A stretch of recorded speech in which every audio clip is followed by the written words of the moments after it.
अस्सलाम वालेकुम dear students, मैं हूँ आपकी teacher Shabina Bashir.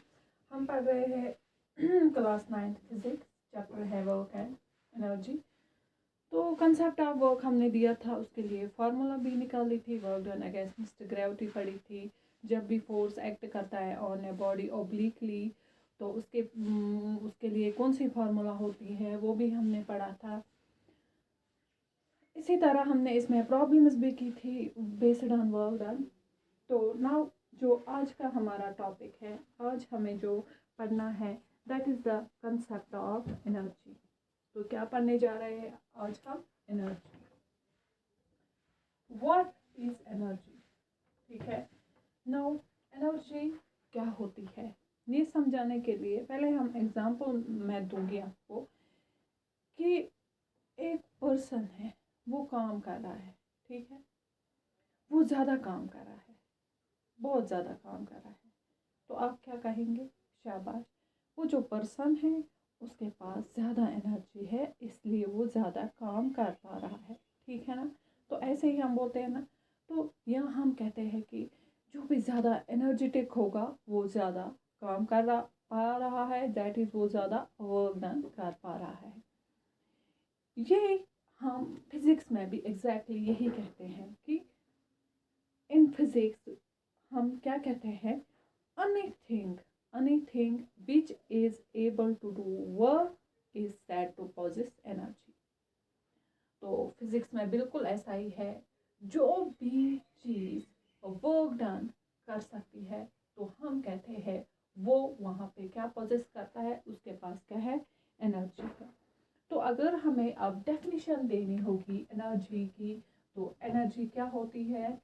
Energy is the ability to do work. तो एनर्जी क्या होती है? एबिलिटी कितनी है एक बॉडी में कि वो वर्क कर पाए, या capacity to do work is called energy, ठीक है।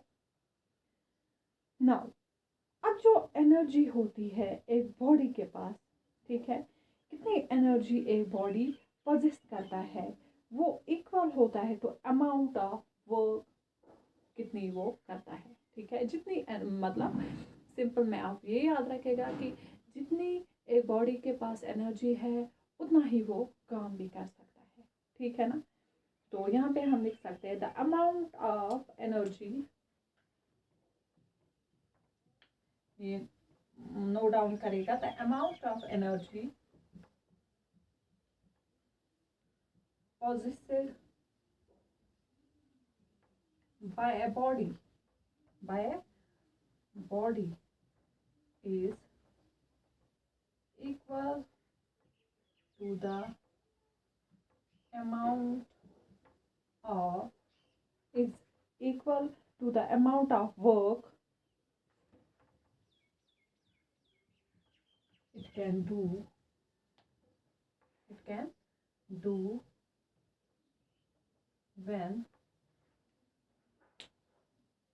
when its energy is released।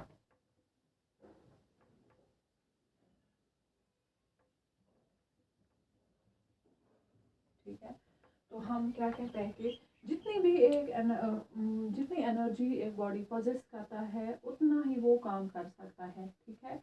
तो जब उसे वो एनर्जी रिलीज होती है तो वो उतना ही काम करेगा जितनी उसके पास एनर्जी है, ठीक है। शाबाश। अब हम देखेंगे कि ये तो तय हो गया कि ये हमने जाना कि when ever work is done energy is consumed, ठीक है। When ever work is done, जब भी काम होता है, वर्क डन होती है, तो वहाँ पे क्या होता है? एनर्जी कंज्यूम होती है, एनर्जी इज कंज्यूम्ड, ठीक है। तो जब एनर्जी कंज्यूम होती है तो वर्क डन होती है, ठीक है ना। यहाँ तक समझ आया? अब देखो, जिस बॉडी के पास एनर्जी होती है वो कैसे काम कर पाता है, ठीक है ना। यही हमें नेक्स्ट क्वेश्चन पढ़ना है ना। तो हमारे माइंड में यही क्वेश्चन आता है कि एक बॉडी के पास अगर एनर्जी है वो तो कैसे काम कर पाता है। तो जिस बॉडी के पास एनर्जी होती है, ठीक है, वो क्या करता है, एक्सर्ट करता है फोर्स किस पे, और अनदर ऑब्जेक्ट पे। जब उसने उस ऑब्जेक्ट पे एक्सर्ट किया फोर्स, तो उस प्रोसेस में क्या होता है कि कुछ एनर्जी होती है, कुछ energy, some of the energy of body is transferred to the object. कुछ एनर्जी बॉडी की ट्रांसफर होती है ऑब्जेक्ट में, तो जिसकी वजह से ऑब्जेक्ट जो होता है वो क्या करता है, वो थोड़ा मूव करता है। और जब ऑब्जेक्ट मूव करेगा तो हम क्या कहेंगे, शाबाश वर्क डन हुई है, वहाँ पे वर्क हुई है, work is said to be done. ठीक है, तो ऐसे होती है वर्क डन किससे, उस बॉडी से जिसमें क्या होता है, जिसमें एनर्जी होती है, जो पोजेस करता है energy. Next, energy is a scalar quantity. शाबाश, एनर्जी भी एक स्केलर क्वांटिटी होती है। Scalar quantity you already know. शाबाश, क्या होती है स्केलर क्वांटिटी? स्केलर क्वांटिटी वो होती है जिसके पास only which is only magnitude but no direction. तो एनर्जी भी क्या होती है, स्केलर क्वांटिटी। ठीक है, आया समझ? ये है कंसेप्ट ऑफ एनर्जी। ठीक है, नाउ अब हम देखेंगे कि एनर्जी को हम कैसे मेजर करते हैं। What is the unit of energy? Unit of energy, तो जस्ट लाइक वर्क और एनर्जी का सेम यूनिट होता है, दैट इज ऐसा यूनिट ऑफ एनर्जी इज, याद रखेंगे आप, शाबाश, जूल, JOUL जूल। और जूल को जो है डिनोट करते हैं हम J से। ठीक है, तो एनर्जी का भी यूनिट क्या होता है, ऐसा यूनिट जूल। ठीक, तो अगर आप फिर से रिकैप्चुलेट थोड़ा सा करेंगे, तो मैंने कहा था when ever energy is consumed work is done. ठीक है ना, ये हमने कहा था। तो जब वर्क डन होती है, equal amount of energy is consumed, तो उस चीज़ को हम माइंड में रख के हम डिफाइन कर सकते हैं फिर 1 जूल क्या होता है, 1 जूल ऑफ एनर्जी। शाबाश, तो 1 जूल ऑफ एनर्जी, अगर आप 1 जूल ऑफ एनर्जी अगर आपको डिफाइन करना होगा तो कैसे करेंगे?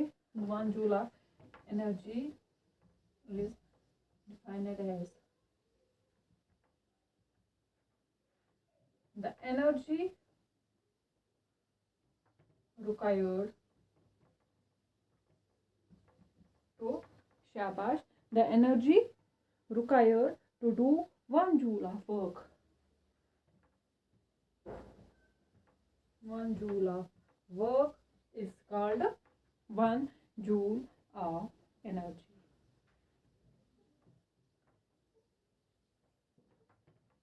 Is called 1 joule of energy. ठीक है, यहाँ पे भी आप जूल लिखेंगे। तो ऐसा यूनिट क्या होता है एनर्जी का? ऐसा यूनिट होगा एनर्जी का joule, that is represented by letter J। तो 1 जूल ऑफ एनर्जी हमें जब भी डिफाइन करना होगा तो 1 जूल ऑफ एनर्जी को कीपिंग इन माइंड की amount of work done is equal to the energy possessed by body.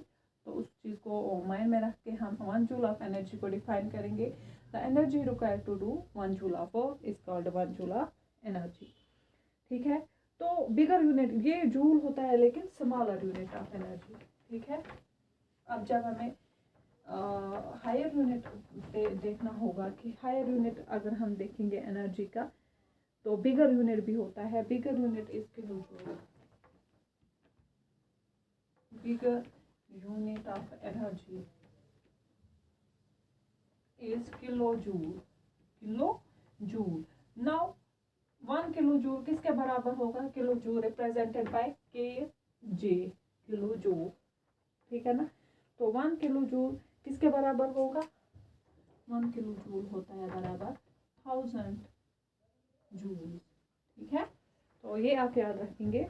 Bigger unit of energy जो होता है वो होता है किलो जूल, और 1 किलो जूल जो होता है वो होता है बराबर 1000 जूल। ठीक है, तो आज के टॉपिक में हम इतना ही पढ़ेंगे इंशाल्लाह। तो नेक्स्ट टॉपिक में हम डिस्कस करेंगे different forms of energy. Thank you.